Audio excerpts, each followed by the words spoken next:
সরস্বতী পুজো উপলক্ষে চলে গিয়েছিলাম ওয়ার্ল্ডস বিগেস্ট সরস্বতী পুজো কমিটির সরস্বতী পুজো দেখতে।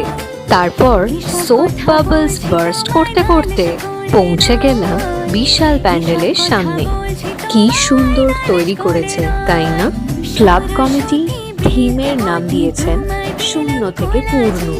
তারপর বহু মানুষকে পিছনে ফেলে আলটিমেটলি ভিতরে ঢোকার সুযোগ পেলাম। এই রইল প্যান্ডেলের 360 ভিউ।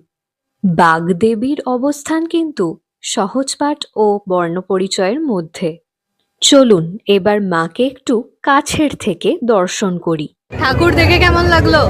খুবই ভালো লেগেছে ঠাকুর দেখে, দারুণ দারুণ সব প্যান্ডেল। হ্যাঁ, আর মাতৃ প্রতিমা খুবই সুন্দর।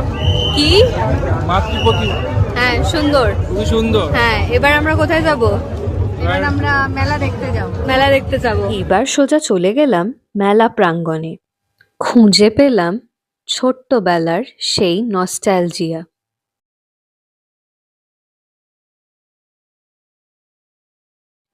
এটাতে একবারও চাপেননি এমন বোধহয় কেউ নেই, তাই না? ওদিকে ফুচকা তো কখন থেকে যে হাতছানি দিচ্ছিল। তারপর সুস্বাদু পাপড়ি চাট দিয়ে দিনটা শেষ করলাম। টাটা।